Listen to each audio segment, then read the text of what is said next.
아직도 싱겁게 드시고 계십니까? 그 말을 환자분들께 제일 많이 했던 사람이 바로 저입니다. 가정의학과 다윤스반직년 경력의 의사였던 제가 어느 날부터 그 말을 완전히 멈췄습니다. 그리고 지금은 매일 소금물을 마십니다. 오늘 그 이유를 처음부터 끝까지 솔직하게 다 말씀드리겠습니다. 구독과 좋아요로 응원해 주시면 더 좋은 영상을 만드는데 큰 힘이 됩니다. 오늘 영상이 조금 아쉬웠다면 댓글로 숫자 0을 유익하셨다면 1을 남겨주세요. 여러분의 소중한 의견을 바탕으로 더 발전된 영상으로 찾아뵙겠습니다. 안녕하세요. 가정의학과 전문의 김태균입니다. 오늘은 제가 왜 다른 의사들과 반대로 살게 됐는지 그 솔직한 이야기를 해드리려고 합니다. 제가 매일 마시는 방법, 직접 경험한 변화, 그리고 환자분들께 권하는 이유, 하나도 숨기지 않고 말씀드리겠습니다. 먼저 제 이야기를 좀 해드려야 할 것 같습니다. 23년 전 저도 여러분과 똑같은 말을 들으며 의대를 졸업했습니다. 싱겁게 드세요. 물 하루 2리터 드세요. 국물은 줄이세요. 소금은 고혈압의 원인입니다. 이게 정답이라고 배웠습니다. 그리고 저는 진료실에서 똑같이 환자분들께 말씀드렸습니다. 5년, 10년, 10년 동안. 그런데 이상한 일이 생기기 시작했습니다. 저를 찾아오시는 분들 중에 이런 분들이 점점 늘어났습니다. 혈압 정상, 혈당 정상, 혈액 검사 깨끗, 영상 검사 이상 없음. 그런데 본인은 매일 힘들다고 하십니다. 선생님, 손발이 너무 차요. 아침에 일어나면 온몸이 붓습니다. 자도 피곤합니다. 두근거려요. 어지러워요. 무기력합니다. 검사 결과만 보면 이렇게 건강할 수가 없는데 본인은 매일 힘드신 겁니다. 그러던 어느 날 한 분이 저한테 이렇게 말씀하셨습니다. 선생님, 저는 정말 의사 말씀대로 살고 있어요. 물 2리터 꼬박꼬박 마시고 음식 진짜 싱겁게 먹고 국물은 아예 입에 대지도 않아요. 그런데 왜 이렇게 힘들까요? 그 말이 제 머릿속을 딱 쳤습니다. 의사 말대로 살고 있는데 왜 더 아프십니까?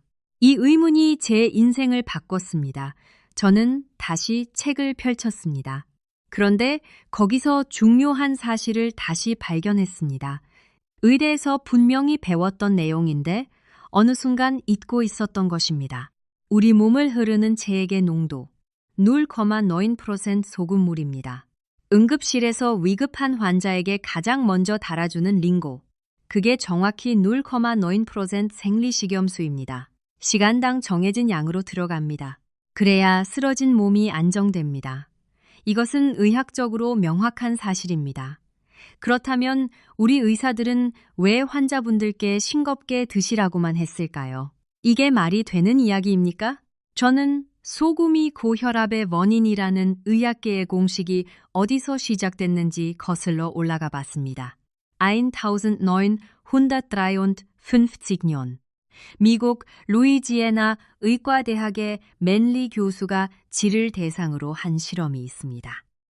193마리의 쥐에게 1년 동안 소금물을 먹였습니다. 그런데 그 농도가 어느 정도였냐면 우리 몸 체액 농도 0,9% 3배에서 10배 수준이었습니다. 10배가 어느 정도냐면 바닷물보다 더 진한 농도입니다. 잠깐 생각해 보십시오. 바닷물보다 진한 소금물을 1년 동안 매일 마실 수 있는 사람이 있습니까? 현실에서는 절대 불가능합니다. 쥐니까 튜브를 통해 강제로 먹일 수 있었던 겁니다. 그런데 결과가 어땠을까요? 그렇게 극단적인 농도로 1년을 먹였는데 쥐들의 혈압은 100탁톤 정도였습니다. 여기서 한 가지 더 생각해 봐야 합니다. 그 1년 동안 쥐들이 겪은 스트레스는 어땠을까요?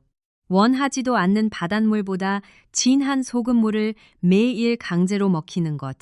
그 자체가 엄청난 스트레스입니다. 혈압을 올리는 건 나트륨만이 아닙니다. 스트레스만으로도 혈압은 크게 올라갑니다. 그러니 168이라는 수치가 순수하게 소금 때문이라고 단정할 수도 없는 겁니다. 20년 전에 쥐실험이 소금은 위험하다는 의학 상식의 출발점이었습니다. 반면에 이런 연구도 있습니다. 2023년 연세대학교 의료원에서 발표한 연구입니다. 한국인 14만 3천 명을 10년 동안 추적 관찰한 대규모 연구였습니다. 결론은 이랬습니다. 나트륨 섭취량과 사망률 사이에 유의미한 관계가 없었습니다. 소금을 많이 먹는다고 일찍 죽지 않았습니다. 심혈관 질환으로 사망할 위험에서도 유의미한 차이가 없었습니다. 10년 전 G193마리에게 바닷물보다 진한 소금물을 강제로 먹인 실험, 그리고 한국인 14만 3천 명을 10년 동안 실제로 관찰한 연구, 어느 쪽을 더 믿으시겠습니까? 저는 답을 정했습니다. 그 자료들을 보고 나서 저는 결심했습니다. 환자분들께 권하려면 나부터 먼저 마셔야겠다. 의사가 본인은 안 마시면서 환자분들께만 권하는 건 책임감 없는 일이라는 생각이 들었습니다. 그래서 시작했습니다. 따뜻한 물 500cc에 소금 반 티스푼, 약 3g. 농도로는 0,5에서 0,6% 정도입니다. 간간한 국물 맛이 나는 정도의 농도입니다. 아침에 한 잔, 점심 후에 한 잔, 저녁에 한 잔. 하루에 약 1,5리터. 처음에 짜다고 느끼시는 분들은 처음 한두 주 정도는 농도를 낮게 시작하시고 점점 맞춰가시면 됩니다. 시간을 꼭 정해놓고 마실 필요는 없습니다. 식사 시간 외에 필요할 때 자유롭게 드시면 됩니다. 그런데 이 확신이 더욱 강해진 것은 제가 마셔서가 아니었습니다. 환자분들이 변하기 시작하면서부터였습니다. 소금물을 드시기 시작한 환자분들이 진료실에서 이런 말씀들을 하셨습니다. 손이 시려서 늘 장갑을 끼고 다니셨던 분이 이렇게 말씀하셨습니다. 선생님, 요즘은 장갑 없이도 밖에 나가요. 손이 따뜻해졌어요. 잘 때도 발이 시려서 두꺼운 수면 양말을 신어야 했던 분이 양말 없이도 잘 수 있게 됐다고 하셨습니다. 아침마다 얼굴이 부어서 거울 보기가 싫으셨던 분이 아침에 얼굴이 가벼워졌다고 하셨습니다. 발목이 두꺼워서 양말 자국이 깊게 났던 분이 부기가 빠졌습니다. 자도 피곤해서 항상 무기력하셨던 분이 아침에 일어나는 게 가벼워졌다고 하셨습니다. 오후만 되면 졸려서 일을 못하셨던 분이 하루 종일 컨디션이 괜찮아졌다고 하셨습니다. 겨울마다 온몸이 건조하고 가려워서 밤에 긁다가 잠을 깨셨던 분이 올겨울에는 그렇게 가렵지 않았다고 하셨습니다. 입이 너무 말라서 자다가 깨시던 분이 요즘은 자다가 깨지 않는다고 하셨습니다. 이런 변화들을 진료실에서 직접 듣고 보면서 제 확신은 더 강해졌습니다. 소금물이 약은 아닙니다. 마법의 물은 더더욱 아닙니다. 그런데 우리 몸이 일할 수 있는 환경, 그 환경을 만들어주는 것이 바로 이 소금물입니다. 말라있던 간질액이 채워지고 순환이 잘 되고 세포가 일할 조건이 맞춰지면 몸은 스스로 회복을 시작합니다. 24년 동안 진료하면서 제가 가장 크게 확신하게 된 것이 있습니다. 우리 몸은 우리가 생각하는 것보다 훨씬 영리합니다. 억지로 통제하지 않아도 스스로 잘 조절합니다. 그 조절이 제대로 작동할 수 있도록 환경만 만들어주면 됩니다. 한 가지 더 말씀드리겠습니다. 소금 종류에 대한 이야기입니다. 마트에서 흔히 파는 정제염은 공장에서 화학적으로 정제하는 과정에서 칼슘, 마그네슘, 칼륨 같은 수십 종의 미네랄이 거의 다 빠져나간 상태입니다. 나트륨만 남은 것입니다. 우리 몸의 체액이 제대로 작동하려면 나트륨 하나만으로는 부족합니다. 나트륨, 칼륨, 마그네슘, 칼슘. 이 미네랄들이 함께 균형을 이뤄야 합니다. 그래서 미네랄이 살아있는 천일염 기반의 소금을 사용하시는 것이 좋습니다. 정제염 말고 좋은 천일염, 죽염처럼 미네랄 함량이 표시된 소금을 고르십시오. 오늘 영상을 보시면서 혹시 의사가 정말 매일 마실까 하고 의심하셨던 분이 계십니까? 이제 답을 드린 것 같습니다. 저는 매일 마십니다. 저희 가족 모두 매일 마십니다.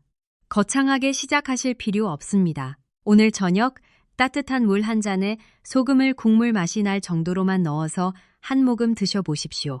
그 작은 한 잔이 시작입니다. 단 하나, 반드시 기억하셔야 할 것이 있습니다. 이미 신부전, 간부전 진단을 받으셨거나 혈압이 지속적으로 오르시는 분은 혼자 판단으로 시작하시면 안 됩니다. 반드시 담당 선생님과 먼저 상의하시고 시작하십시오. 오늘 말씀드린 내용은 심장, 신장, 간 기능이 정상이신 분들을 기준으로 한 것입니다. 여러분의 몸을 믿으십시오. 몸이 일할 수 있는 환경만 만들어주시면 나머지는 몸이 알아서 합니다. 소금물을 마시면서 겪고 계신 변화나 궁금하신 점이 있으시면 댓글로 남겨주십시오. 여러분의 질문 하나하나를 모아서 다음 영상으로 만들어 드리겠습니다. 여러분의 댓글이 다음 영상이 됩니다. 오늘 영상이 도움이 되셨다면 좋아요와 구독 한 번만 눌러주시기 부탁드립니다. 더 많은 분들께 이 정보가 닿을 수 있도록 도와주십시오. 우리 모두 건강하게 손주들 곁에서 오래오래 함께하는 어르신이 되시기를 진심으로 응원하겠습니다. 오늘도 끝까지 함께 해주셔서 정말 감사드립니다.